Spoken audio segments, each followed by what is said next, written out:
ಮಾಡ್ತಾಯಿದ್ವಿ. ಮ್ಯಾನೇಜ್ ಮಾಡೋಣ ಅಂತ ಅಂದ್ಕೊಂಡಿದ್ದೀನಿ ಸಂಡೇ ಜೊತೆಗೆ. ಹಾಗಾಗಿ ಬೆಳಗ್ಗೆ ಬೇಗ ಇದ್ದು ಮನೆ ಕೆಲಸ ಎಲ್ಲ ಮುಗಿಸಿ ಪೂಜೆ ಕೂಡ ಮಾಡಿ ಎಲ್ಲ ಆಯಿತು. ಇವತ್ತು ಸಿಂಪಲಾಗಿ ತಿಂಡಿ ಮೊಟ್ಟೆ ಕೋಳಿ ಸಾಂಬಾರು, ಇಡ್ಲಿ. ಸೊ ಸಿಂಪಲಾಗಿ ಮೊಟ್ಟೆ ಕೋಳಿ ಸಾಂಬಾರು ಹೇಗೆ ಮಾಡೋದು ಏನು ಅಂತ ನೋಡೋಣ. ಯಾವುದೇ ಥರ ಮಸಾಲೆ ಚಕ್ಕೆ ಲವಂಗ ಏನು ಯೂಸ್ ಮಾಡಿದೆ ಸಿಂಪಲಾಗಿ ತುಂಬ ಟೇಸ್ಟಿಯಾಗಿ ಮೊಟ್ಟೆ ಸಾಂಬಾರು ಯಾವ ಥರ ಮಾಡೋದು ಹೇಗೇನು ನೋಡೋಣ ಬನ್ನಿ.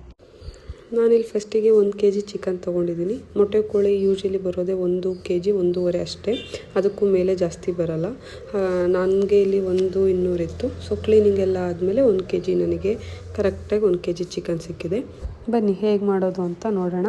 ಫಸ್ಟಿಗೆ ನಾನು ಒಂದು ಬಾಣಲಿ ತೊಗೊಂಡು ಒಂದು 2ರಿಂದ 3 ಸ್ಪೂನ್ ಎಣ್ಣೆ ಹಾಕ್ಕೊಂಡು ಒಂದು 3 ಈರುಳ್ಳಿ ಬಿಗ್ ಸೈಜ್ ದಪ್ಪ ಸೈಜ್ ಈರುಳ್ಳಿನೇ ತೊಗೊಂಡು ಕಟ್ ಮಾಡಿ ಹಾಕ್ಕೊತಿದ್ದೀನಿ.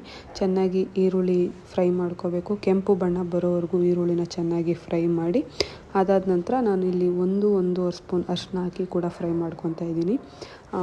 ಅರಿಶಿನ ಸ್ಮೆಲ್ ಹೋಗೋವರೆಗೂ ಕೂಡ ಚೆನ್ನಾಗಿ ಈರುಳ್ಳಿ ಜೊತೆ ಫ್ರೈ ಮಾಡಿಕೊಂಡು ಅದನ್ನು ಕೂಲ್ ಆಗೋದಕ್ಕೆ ಬಿಡೋಣ.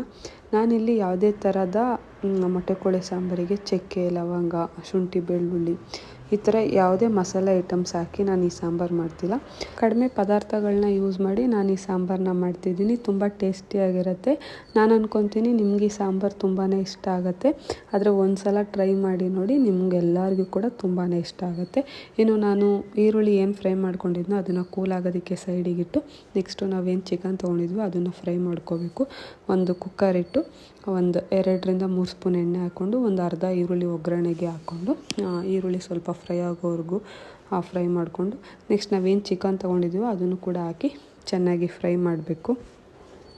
ಚಿಕನ್ನ ನಾನಿಲ್ಲಿ ಒಂದು 2ರಿಂದ 3 ಸಲ ಚೆನ್ನಾಗಿ ವಾಶ್ ಮಾಡ್ಕೊಂಡಿದ್ದೀನಿ. ಅರಿಶಿನ ಹಾಕಿ ಕೂಡ ವಾಶ್ ಮಾಡ್ಕೋಬೋದು. ನಾನು ಅರಿಶಿನ ಹಾಕಿ ಕೂಡ ಚೆನ್ನಾಗಿ 2ರಿಂದ 3 ಸಲ ವಾಶ್ ಮಾಡ್ಕೊಂಡಿದ್ದೀನಿ. ಅದು ತುಂಬಾ ಒಳ್ಳೆಯದು ಅರಿಶಿನ ಹಾಕಿ ವಾಶ್ ಮಾಡಿದರೆ. ಇನ್ನು ನಾನು ಇಲ್ಲಿ ಎಲ್ಲ ಚಿಕನ್ನು ಹಾಕ್ಕೊಂಡು ಲಿಡ್ ಕ್ಲೋಸ್ ಮಾಡಿ ಒಂದು 2ರಿಂದ 3 ನಿಮಿಷ ಚೆನ್ನಾಗಿ ಬೇಯಿಸ್ಕೊತೀನಿ. ಯಾಕಂದರೆ ಚಿಕನ್ನು ನೀರು ಬಿಡುತ್ತೆ. ಸೊ ಅದು ನೀರು ಸುಂಡೋವರೆಗೂ ನಾವು ಒಂದು ಲಿಡ್ ಕ್ಲೋಸ್ ಮಾಡಿ ಚೆನ್ನಾಗಿ ಬೇಯಿಸ್ಕೋಬೇಕು. ನೀವೇ ನೋಡ್ತಿದ್ದೀರಲ್ಲ ನೀರು ಯಾವ ಥರ ಬಿಟ್ಕೊಂಡಿದೆ ಚಿಕನಿಂದ ಅಂತ. ನಾನು ಯಾವುದೇ ಥರದ ನೀರು ಹಾಕಿ ಚಿಕನ್ನ ಬೇಯಿಸ್ತಿಲ್ಲ. ಚಿಕನಲ್ಲಿ ಏನು ನೀರಿನ ಅಂಶ ಇರುತ್ತೋ ಅದೆಲ್ಲ ಬಿಟ್ಕೊಳ್ಳುತ್ತೆ. ಸೊ ಅದು ಚೆನ್ನಾಗಿ ನೀರು ಫುಲ್ ಖಾಲಿ ಆಗೋವರೆಗೂ ಲಿಡ್ಡನ್ನು ಕ್ಲೋಸ್ ಮಾಡಿ ಒಂದು 2ರಿಂದ 3 ನಿಮಿಷ ಅಂತೂ ಬೇಕೇ ಬೇಕು. ಆ ನೀರು ಫುಲ್ ಸುಂಡೋ ಅಷ್ಟರಲ್ಲಿ ನಾವೇನು ಫಸ್ಟು ಈರುಳ್ಳಿ ಮತ್ತು ಅರಿಶಿನ ಫ್ರೈ ಮಾಡ್ಕೊಂಡಿದ್ವೋ ಅದನ್ನು ಈ ಕಡೆ ಗ್ರೈಂಡ್ ಮಾಡ್ಕೊಳ್ಳೋಣ. ಫುಲ್ಲು ನುಣ್ಣಿಗೆ ಪೇಸ್ಟ್ ಥರ ಗ್ರೈಂಡ್ ಮಾಡ್ಕೋಬೇಕು ಈರುಳ್ಳಿ ಮತ್ತು ಅರಿಶಿನ. ಸೊ ಈ ಥರ ಫುಲ್ಲು ಸ್ಮೂತ್ ಪೇಸ್ಟ್ ಮಾಡಿಕೊಂಡು ನೆಕ್ಸ್ಟು ನೀವೇ ನೋಡ್ತಿದ್ರಲ್ಲ ಒಂದು ಸ್ವಲ್ಪ ಕುಕ್ಕರಲ್ಲಿ ನೀರಿಲ್ಲ.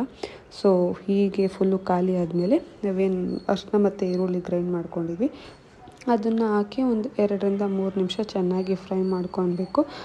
ಚಿಕನ್ದು ಹಸಿ ಸ್ಮೆಲ್ಲೆಲ್ಲ ಇರುತ್ತಲ್ಲ, ಸೊ ಹಸಿ ಸ್ಮೆಲ್ಲೆಲ್ಲ ಹೋಗುತ್ತೆ. ನಿಮಗೆ ಆ ಸ್ಮೆಲ್ಲಲ್ಲೇ ಫೀಲ್ ಆಗುತ್ತೆ. ಸೊ ಅದನ್ನೆಲ್ಲ ಫ್ರೈ ಮಾಡ್ಕೊತ ಇನ್ನು ನಾವು ರುಚಿಗೆ ತಕ್ಕಷ್ಟು ಉಪ್ಪು, ನಾವೇನು ಎಷ್ಟು ರುಚಿ ಬೇಕೋ ಅಷ್ಟನ್ನು ಈಗಲೇ ಉಪ್ಪು ಹಾಕ್ಕೊಂಡು ಬಿಡೋದು ಬೆಸ್ಟು. ಯಾಕೆಂದರೆ ಈಗ ಚೆನ್ನಾಗಿ ಚಿಕನ್ ಬೇಯ್ತಾ ಇರೋದ್ರಿಂದ ಇವಾಗಲೇ ಕರೆಕ್ಟಾಗಿ ಉಪ್ಪು ಹಿಡಿಯುತ್ತೆ. ಇನ್ನು ನಾವೇನು ಈರುಳ್ಳಿ ಮತ್ತು ಅರಿಶಿನ ರುಬ್ಕೊಂಡಿದ್ವೋ ಇನ್ನು ಅದೇ ಜಾರಿಗೆ ಒಂದು ಈರುಳ್ಳಿ ಸೈಜ್ ಮೀಡಿಯಮ್ ಸೈಜು, ತುಂಬ ದೊಡ್ಡ ಸೈಜ್ ಈರುಳ್ಳಿ ಏನು ಬೇಕಾಗಿಲ್ಲ, ಒಂದು ಈರುಳ್ಳಿನ ಸಣ್ಣ ಕಟ್ ಮಾಡಿಕೊಂಡು ಒಂದು 3ರಿಂದ 4 ಸ್ಪೂನ್ ನಾವೇನು ಮಟನ್ ಸಾಂಬಾರು ಪುಡಿ ಮಾಡಿ ಇಟ್ಕೊಂಡಿರ್ತೀವೋ ಅದನ್ನು ಹಾಕಿ ಚೆನ್ನಾಗಿ ಗ್ರೈಂಡ್ ಮಾಡ್ಕೊಳ್ಬೇಕಾಗತ್ತೆ. ನೀವೆಲ್ಲರೂ ಅಂದ್ಕೊತಿರ್ತೀರ ಏನಪ್ಪ ತುಂಬಾ ಈರುಳ್ಳಿ ಯೂಸ್ ಮಾಡಿದ್ದಾರೆ, ಸಾಂಬಾರು ಚೆನ್ನಾಗಿರುತ್ತೋ ಇಲ್ವೋ ಅಂತ ಅಂದ್ಕೊತಿರ್ತೀರ. ನಿಜವಾಗ್ಲೂ ತುಂಬಾ ಚೆನ್ನಾಗಿರುತ್ತೆ ಈ ಸಾಂಬಾರು. ಈ ಸಾಂಬಾರು ಸ್ಪೆಷಲ್ ಬಂದೇ ಈರುಳ್ಳಿ. ನೀವೆಷ್ಟು ಈರುಳ್ಳಿ ಯೂಸ್ ಮಾಡಿ ಮಾಡ್ತೀರೋ ಅಷ್ಟು ತುಂಬಾ ಚೆನ್ನಾಗಿರುತ್ತೆ. ಹಾಗಂತ ಜಾಸ್ತಿ ಈರುಳ್ಳಿ ಹಾಕಿದ್ರೂ ಫ್ಲೇವರ್ ಇರೋಲ್ಲ. ನೀವು ಚಿಕನ್ ಹೇಗೆ ತೊಗೋತೀರೋ ಅದ್ರ ಮೇಲೆ ಡಿಪೆಂಡ್. ನೀವು ಅರ್ಧ kg ಚಿಕನ್ ತೊಗೋತೀರ ಅಂದರೆ 3 ಈರುಳ್ಳಿ ಹಾಕೋ ಜಾಗದಲ್ಲಿ 1.5-2 ಈರುಳ್ಳಿ ಸಣ್ಣದಾದರೂ ಓಕೆ. ಆ ಥರ ನಾನಿಲ್ಲಿ ಕರೆಕ್ಟಾಗಿ 1 kg ಮಾಡ್ತಿರೋದ್ರಿಂದ ನಿಮಗೆ ಲೆಕ್ಕನೂ ಹೇಳ್ತಿದ್ದೀನಿ. ನೀವು ನಾನು ಹೇಗೆ ಹೇಳಿದ್ದೀನೋ ಅದೇ ಥರ ಟ್ರೈ ಮಾಡಿ, ನಿಜವಾಗ್ಲೂ ತುಂಬಾ ಚೆನ್ನಾಗಿರುತ್ತೆ.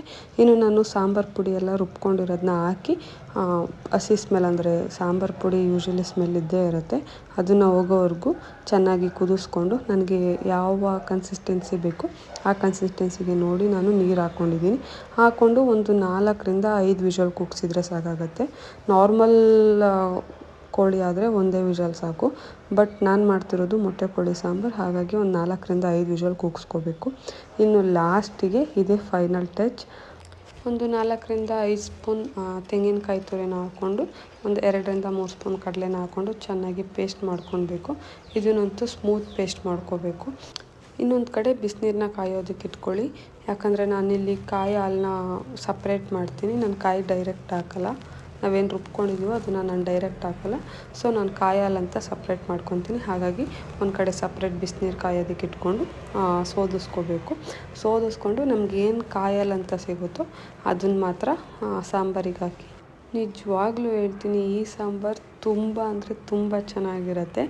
ಇಡ್ಲಿ ಆಗಿರ್ಬೋದು, ಮುದ್ದೆ, ಅನ್ನಕ್ಕೂ ತುಂಬ ಟೇಸ್ಟಿಯಾಗಿರುತ್ತೆ. ನೀವು ಒಂದು ಸಲ ಟ್ರೈ ಮಾಡಿ.